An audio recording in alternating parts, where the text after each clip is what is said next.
baby, ooh, baby, ooh, baby, ooh, baby, ooh, baby, ooh. Hey girl, what's up? I bet you've always wanted to hear me do that. Hello, huge movie fanatic Nate. You're coming at you, continuing my reviews of the absolutely fantastic and what I regard as absolutely just fun and delightfully entertaining Friday the 13th movies from the 80s. Today I'm coming at you to review Friday the 13th, Part 5, A New Beginning. And I think this came out a year after the final chapter. I think it came out a year after the last Friday the 13th movie that was ever supposed to be made. But like I said in my review of the final chapter, you know, I regard that movie as more or less just being a marketing gimmick to try to get more people into the theaters. If they think it's the last one, then we might as well go see it because it's the last time we'll ever be able to see one of these in the theater, for a year anyway. And the way they ended, you know, final chapter, of course, with the questioning Tommy Jarvis's sanity is the kind of the same premise that they continue on with this movie. This is the second movie in what I would call the Tommy Jarvis trilogy.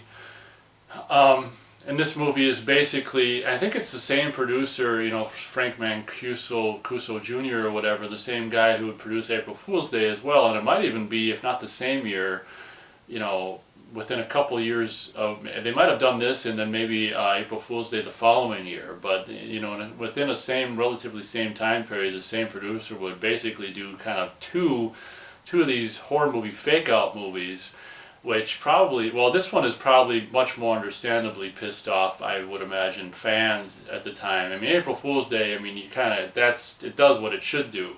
But this movie, you know, being, of course, I mean, I can say this now, it's freaking 30 years old, being the imposter Jason, is kind of a, you know, risky thing to do and probably pissed a lot of people off. I know I didn't like it when I was a kid and because of that. But this movie starts in a really, really cool scene with this really cool rainstorm scene. This movie's got, like, it starts with rain and ends with rain. This movie's got a lot of rain in it, and as I've already said in these reviews, I love rain. I love rainstorms as long as they're not severe, because high winds kind of are just a little more creepy.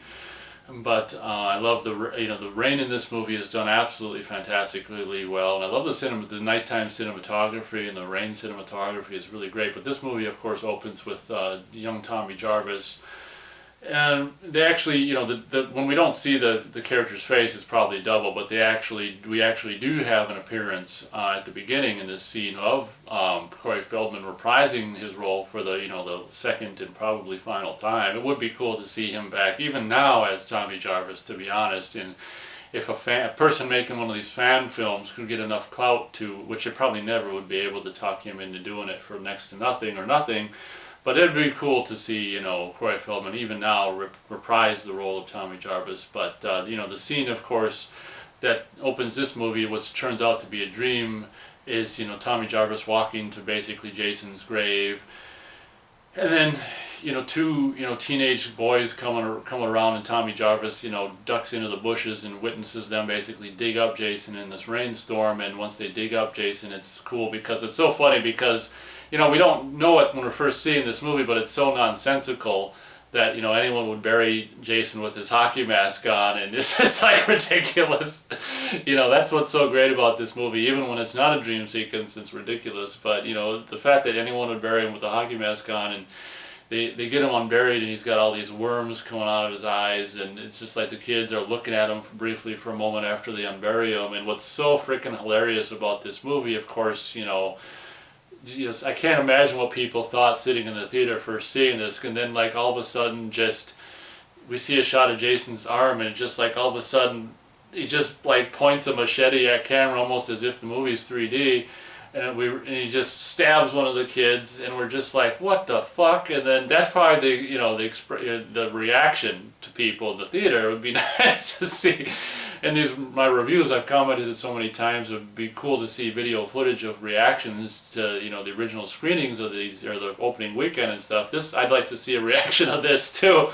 Like, what the fuck? You know, people are probably just making the weirdest faces when this stuff's happening. And the other hand comes up with just a ice pick or something, and jams up into the other teenager's throat, and these two kids come crashing to the ground dead, and Jason gets out of the grave, and I think he's covered with all kinds of worms and stuff, and gets up and basically takes a machete out of the one kid and just stands there like facing Tommy Jarvis directly, and like instantly apparently sees him hiding in the bushes, and Jason proceeds to walk up slowly to Tommy Jarvis, and he's got this really cool, I mentioned it in my video I talked about NECA. We're going to actually be releasing in the fall or this sometime later this year a figure of the dream sequence Jason from this movie. So he's actually, for the only time so far in the franchise, he's got this really cool hockey mask where the straps are actually attached inside, in the inside of the hockey mask versus the outside, and he's got this cool kind of just mud caked on the mask look in the opening dream sequence. I love how Jason looks in the opening dream sequence of this movie, and it's too bad that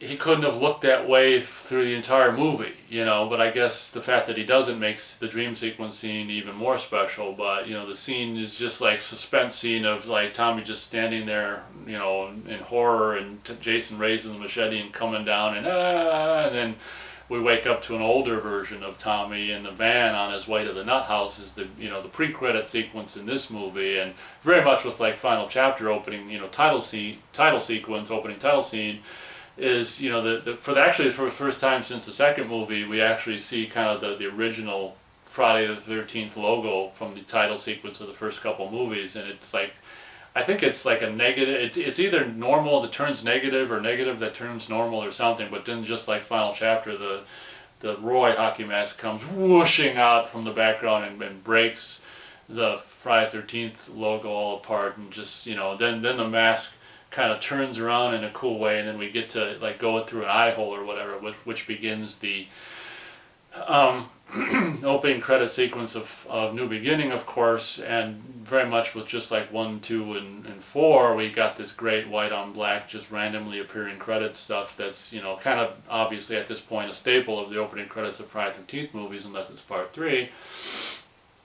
And we're basically, I'm just going to try not to do a beat by beat and make this review a little shorter than final chapter, because that was a little much. But this movie just revolves around, the look that Tommy gave us at the end of the fourth movie is kind of, this movie revolves around Tommy being potentially unhinged. So he arrives at this place in the country, this I don't know, this home for whatever, troubled teens or whatever the hell it is, this Pinehurst location, owned and operated by this one guy who would go on to be the guy in Indiana Jones' Last Crusade, who would give young Indiana Jones the hat, actually. But this guy, this guy has a helper. I don't know if Pam is his, we never find out. I'm assuming Pam is his girlfriend.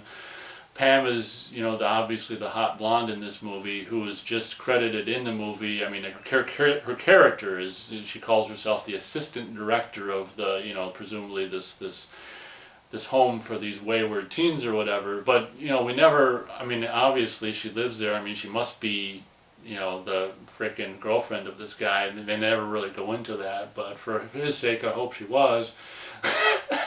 These are fictional characters, and like I care about their life. Oh my God, I'm losing it myself. I gotta visit Pinehurst, but so that's the premise of this movie. Tommy, is he a loose cannon? Is he mentally, after what he experienced as a young boy with Jason Voorhees and killing Jason Voorhees by his own hand?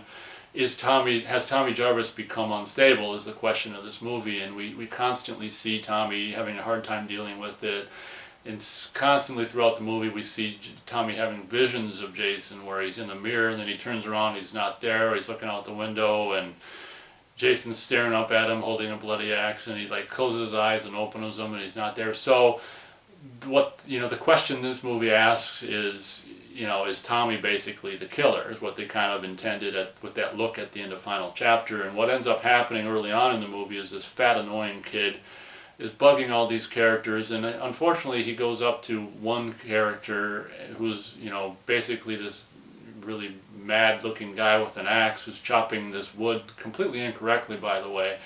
But I guess it's his therapy or whatever. It's so funny that, at a nut house, they, it's the honor system. Here, have an axe. Like, I don't know how much honor there is in giving a nut job an axe, but whatever. So this annoying Joey fat kid goes and bugs the girls for a while, and then goes and bugs this guy with the axe. You probably shouldn't irritate a guy with an axe if you want to keep living. But he doesn't. He's not smart enough to understand that. So basically, this character was chopping the wood. He gets so pissed off by this fat kid, and understandably so, that he basically axes him to death. So what ends up happening after that is, these two paramedic guys show up to take the body away, and one of them, this Roy character, appears to be, noticeably more moved than the other paramedic guy at the reveal of the victim. And we don't exactly know why at that point. Gee, I wonder why. Well, I guess as we watch the movie, we'll find out. So basically, after, they put him on the gurney or whatever, have a look at him, Roy gives this look, just like stares out into the nothingness and just gives this look, and I think we fade out to that, only cutting to that night, couple teens broken down on the side of the road, get themselves killed. And this movie is, I didn't like it as a teenager because it's not Jason, because that kind of stuff matters so much when you're a kid. Oh, it's not the real Jason, like that frickin' matters. But as I got older into my 20s and stuff and beyond, I really learned to appreciate this movie. And for a while it was just the black goose or black duck or whatever, the ugly duckling, the whatever you want to call it, the movie of the franchise at that time that he just kind of avoided.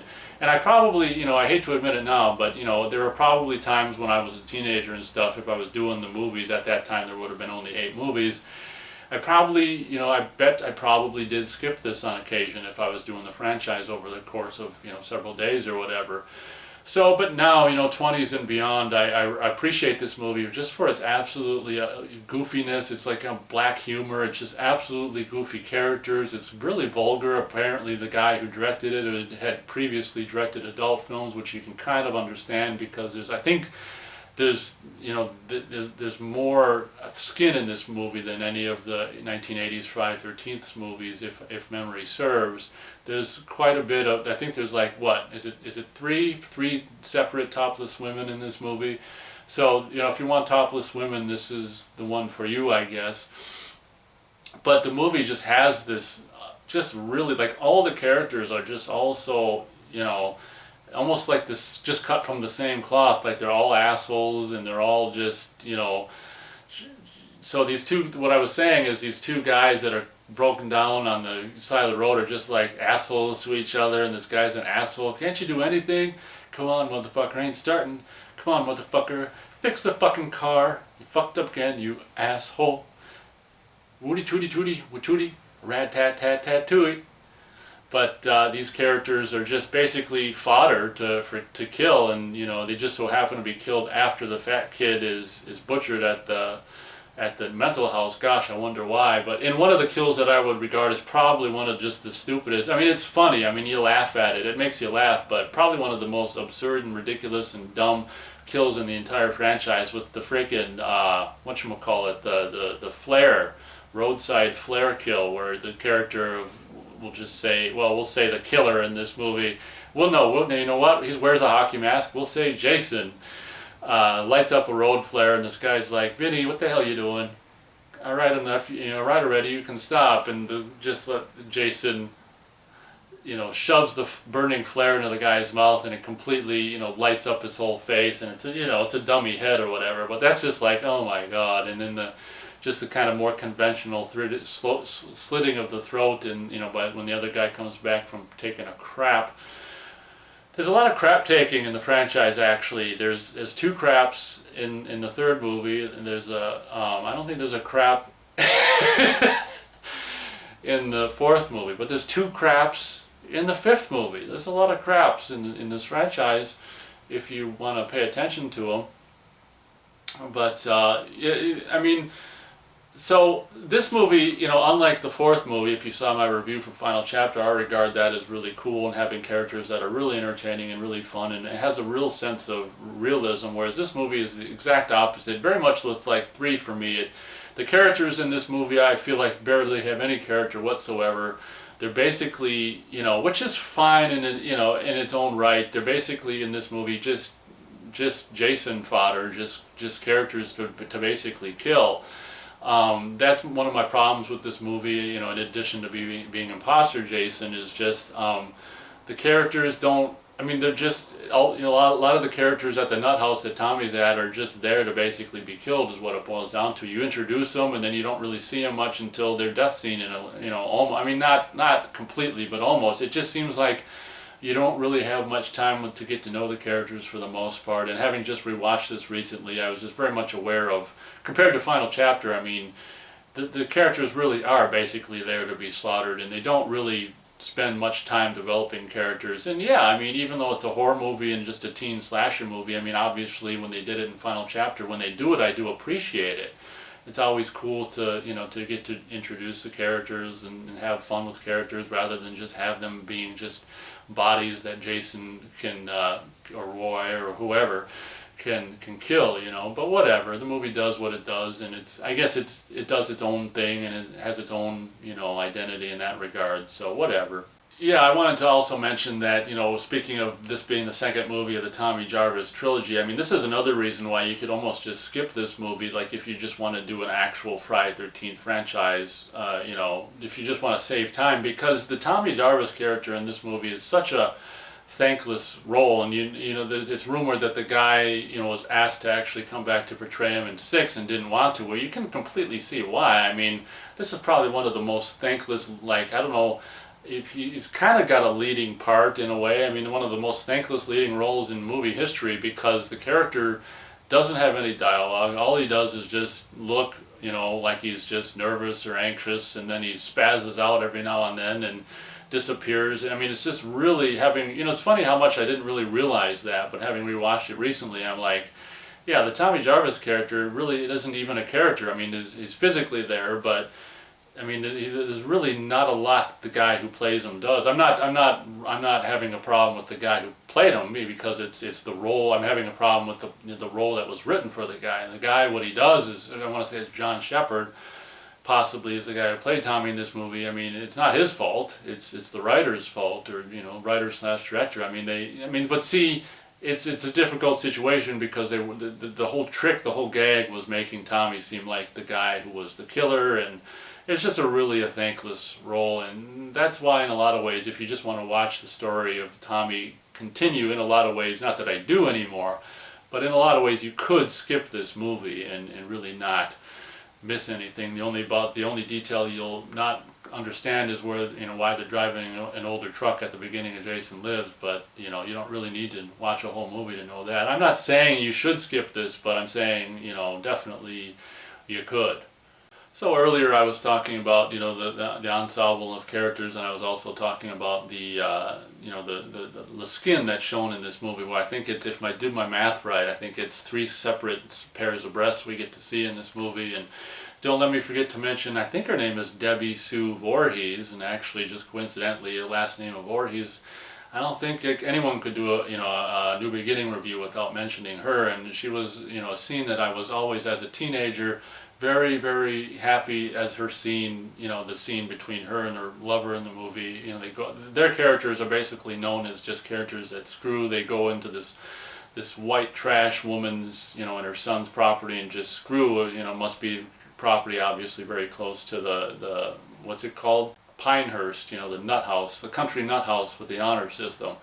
But wow, I know a lot of the fans, and male fans and probably female fans alike, appreciate Debbie Sue Voorhees' contribution to the franchise, and me being one of them, I can definitely say yes, her contributions are very much appreciated. And then you got just that, I don't know, that woman who works at the diner, who's just, you know, just like the kids on the side of the road, that character is introduced just to be killed. A lot of the characters in this movie are literally introduced to be killed, and that's kind of one of my problems with the movie. I mean, it's fun in a goofball, just B-movie way, but I don't know. I mean, it's particularly coming after a movie like Final Chapter that I think was done, you know, much better. It just makes it seem all the more kind of lazy when you watch this movie relatively soon after watching Final Chapter. But whatever.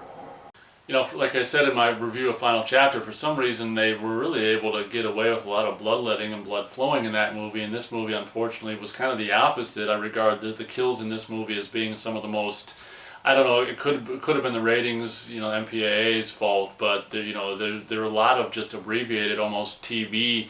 A lot of the kills in this movie you wouldn't even have to trim for TV showing, and coming from the absolutely fantastic bloodletting of Final Chapter, that's also a problem I have with this movie, where there is some fun stuff. With Junior's, stuff that you don't even need to see, like Junior's decapitation on the motorbike, and even just the mom of Junior's, cleaver in the face through the window and stuff that are fun and stuff. But a lot of stuff like the murder of that girl in the bed, which literally, you don't see anything, and even the girl who's dancing the pseudo echo.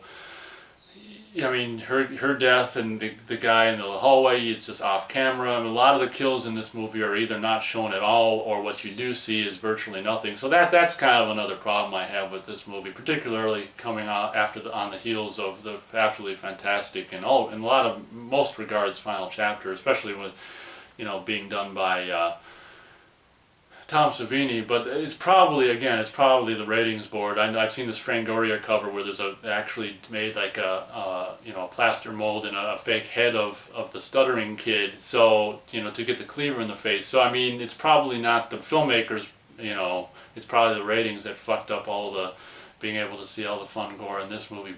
Bastards.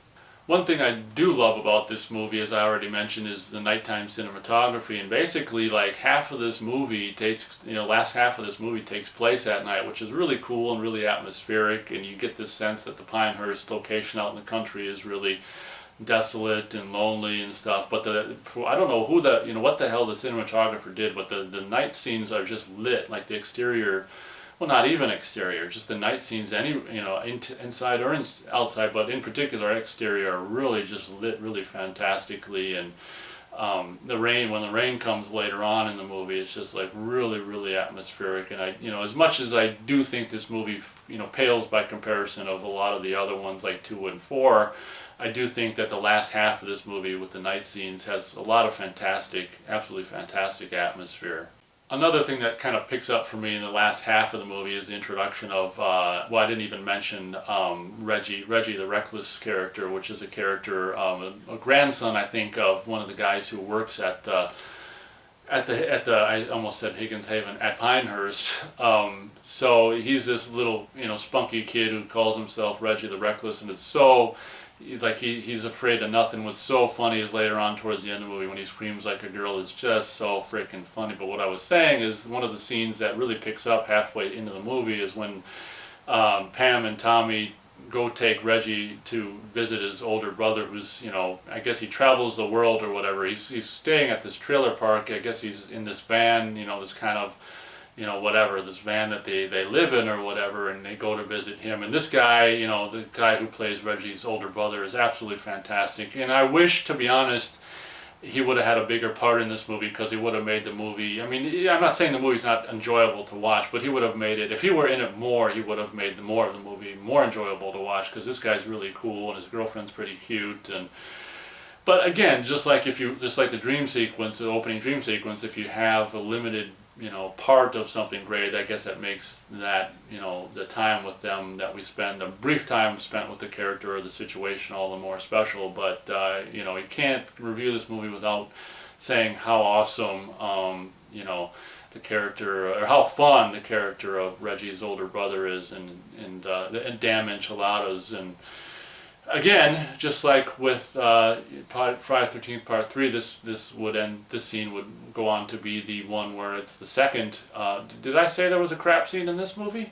Oh yeah, the guy on the side of one of the teens on the side of the road. So yeah, the second crap scene, although that one wasn't on camera, this one's on camera. Or very fortunately, I should say, that unlike Part 3, the sound of, oh my gosh, so we'll just leave it at that. We'll say, unlike Part 3, they spared us with any kind of Foley sound, actual crap sound effects with Part 5, and it's just like, thank you very much for making that choice to spare us from the sound effects of the crapping. But the kill in the crap house is something that's really kind of cool, and like I say, these characters just would have been nice to spend more time with the older brother and the girlfriend. But whatever, she's seen with her throat slit on the outside of the exterior of the crap house, and I don't. They should have done like a freeze frame on it because you can see her freaking. You know, she's supposed to be dead with her throat slit, but you can see her artery in her neck like going crazy. Like that's not a dead person, but whatever. And then you know the killing with the older brother and the crap house with the pole coming through it. You know, is really that's one of the most creative kills. It really doesn't have to involve gore. It's just kind of cool about like, oh, where's the pole coming through? So that's kind of fun. But yeah, watch out with them damn enchiladas, I guess. Yeah, one thing I've never understood every time I watch this, and actually every time you watch it I wonder more, what the hell, maybe I can get some input from you guys, what the hell you think the deal is with Tommy and that neon sign of the trailer park? He's just like stares up at it and just like, I guess it's just some random, you know, thing for him to seem crazy, but I've never understood what, you know, it's not like he had any neon sign, you know, PTSD to go with the, you know, the events of Jason in his childhood. So I'm not exactly sure. What do you think the hell, or what the hell do you think the neon sign, you know, bit where he gets hypnotized by that means? I'd be interested to know what you guys think because I have no idea. One of the things I love about this movie is the way it kind of, I don't know, it doesn't take itself seriously from the get-go. That's one of the things I love about the movie. Just the characters are so insane, the killings are so insane, and the way the movie starts with that absolutely ridiculous notion of Jason being buried with, you know, the mask and weapons is just so fun. But another thing that's really fun about killings in this movie is these really, you know, I don't think they do it very often in the franchise, if at all. And it really makes this movie stand apart from the rest of the movies. Is these really quick zoom-ins on victims' faces, like, you know, they'll see a victim go like this or whatever, and there'll just be this, it's kind of a European thing or an Asian cinema thing. It's not really done so much in America, and it's something that I always thought was really, really cool to, you know, made this movie even more, I don't know, it just added to the enjoy, somehow it just made the killings more fun to just see all these zoom-ins, and they do it a lot on characters where there's a reaction from a character and it's just like, you know, it's really a stylistic choice that I really, really appreciate and enjoy. It's really fun. Oh yes, the scene with Jake and Robin when they're watching anyone know what the hell movie they're watching? That old movie? I'd kind of be interested to know what old movie that is. I could probably research it, but maybe some of you guys know. It's a Paramount movie. You know, the old movie that they're watching. Let me know if any guys know what that is, because I'd be interested in knowing, because I'd maybe like to see it. But that scene where Jake tries to basically seduce Robin, watching that movie at night, kind of they're all alone in the place, is really, really, really, you know, being a guy myself, and it's really kind of really hard to watch in a lot of ways, and just you feel so bad for the guy after that, and oh man, that seems a little bit of a bummer, and you know, yeah, I thought I'd mention that. Which of course leads to him to want to go up to talk to, what the hell is that character's name? Vi, I think.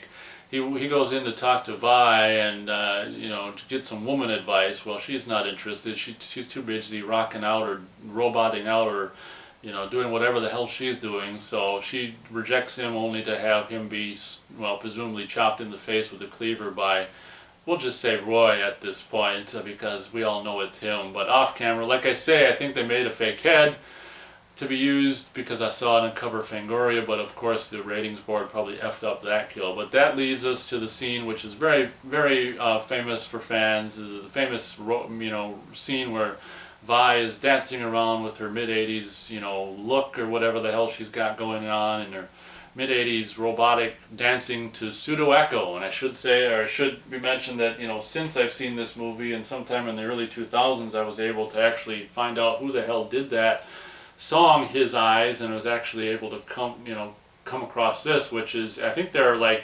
Australian or some kind of other country, from some other country, but this is probably an American, and it's an EMI, it says EMI America 1984. This is a Pseudo Echo, basically probably the American release of that record, and I guess it's just called Pseudo Echo. I mean, it might be their, I don't know offhand, but it might be their first album or not, or possibly, I don't know, but this is what the American, the North American version looks like, and I'm assuming all those people in that picture are men, but I mean, that's one of the things about the 80s that I don't miss, that, I mean, look at that picture of these guys. I'm assuming they're all guys, but yeah, I thought I'd mention that I'm actually a proud owner of and you know, way back when I got this, I put it on CD, so I've got the the whole album on CD, and it's, you know, for what it is, it's cool. But of course, it's got the track or the song "His Eyes," which is the one that Vi is dancing out to in this movie. The scene's kind of cool, and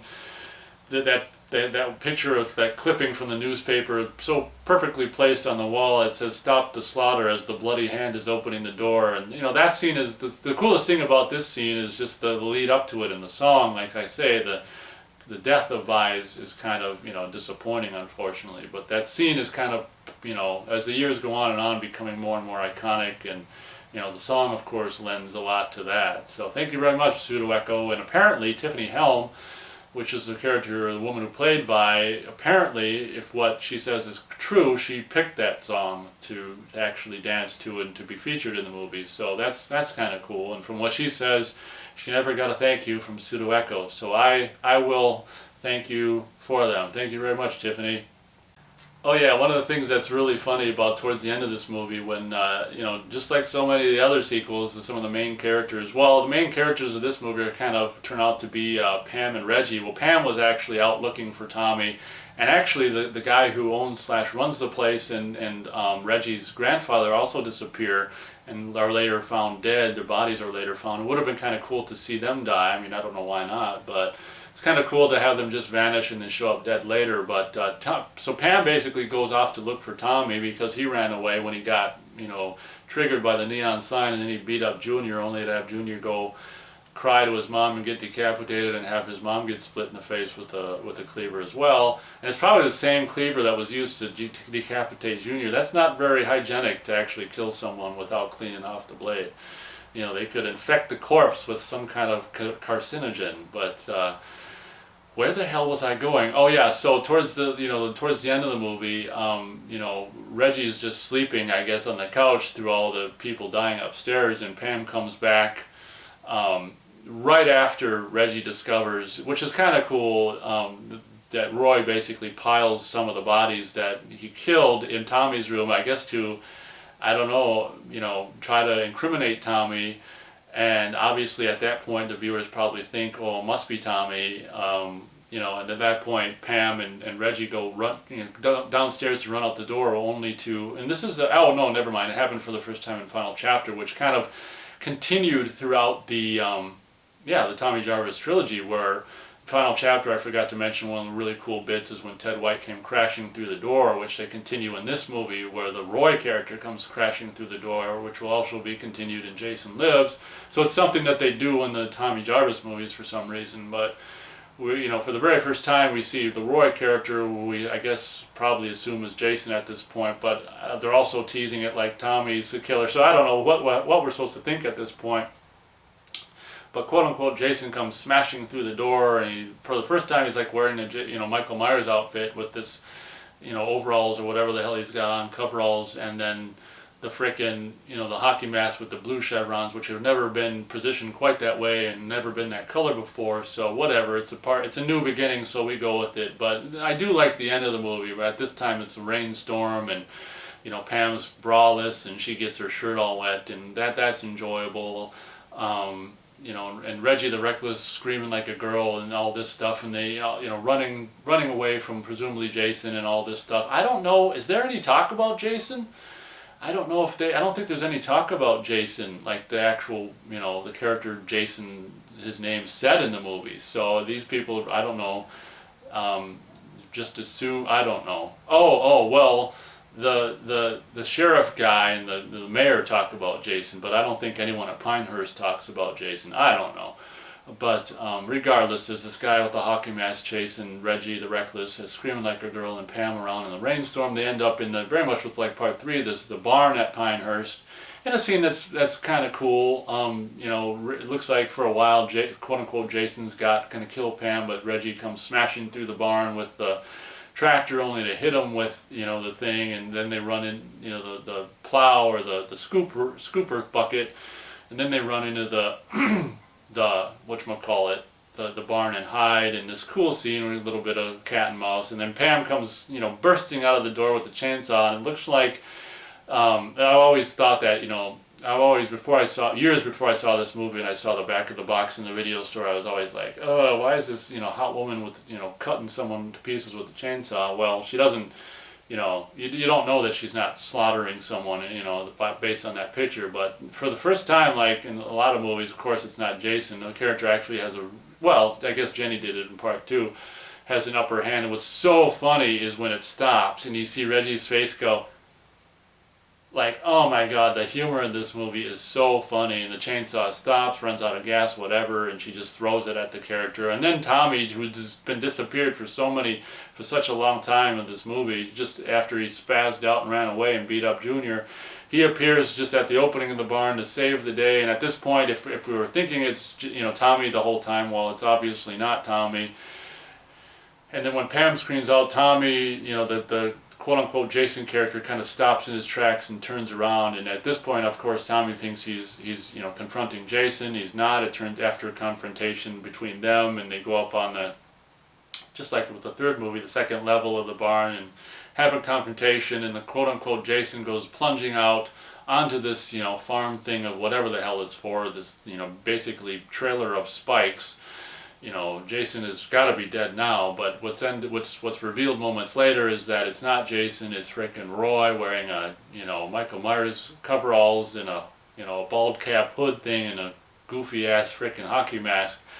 The father of the fat kid who got slaughtered earlier in the movie, the Joey at Pinehurst, is getting his revenge on Pinehurst by using the Jason thing to cover up with, and I can't even imagine how many fans that pissed off. It would be so cool to see interviews of people leaving the theater in the opening weekend of this movie and, what the fuck was that? It's probably pretty much everything, or most of what anyone's going to say when they're walking out of New Beginning. But and then just like the end of Final Chapter, this one ends the exact same way, with Tommy being a potential killer again. This time he's got the, in the hospital room, he's got the hockey mask in the drawer. Pam comes in the room and he shuts the door behind her. He's wearing the hockey mask and he lifts up the knife. So I mean, they end this movie exactly kind of how the final chapter was ended, which I think is really it's kind of lazy and sloppy. But I guess they didn't really know what the hell they wanted to do with the the sequel or the part 6 at that point. But New Beginning was a movie that I always kind of avoided as a teenager, but as the years went on and I got into my 20s and beyond, it's something that I learned to appreciate. And I think a lot of fans have learned to appreciate this more as the time goes on as well. I think it's a goofy entry in its own right. For me, you got the first 4 movies, and then you've got this one, and then you've kind of got 6 and 7 are kind of, for me, the true Friday the 13th movies. Then 8 is kind of like an afterthought or whatever. But so it's definitely earned its place. I mean, I don't skip it. When I do a marathon over a course of days or whatever, I never skip it anymore, because it definitely has its place in for me in the franchise, and definitely love its goofiness for sure. So I'm going to give Friday the 13th Part 5 A New Beginning 2 3/4 stars out of 4 stars. It's definitely not one of my favorite movies, Friday the 13th movies, but it's definitely enjoyable for its over-the-top characters, over-the-top ridiculous situations and stuff that just make you, just basically say to yourself or to friends who you're watching it with, just what the fuck. So thank you very much for watching this review, and as always, we'll catch you on the next one.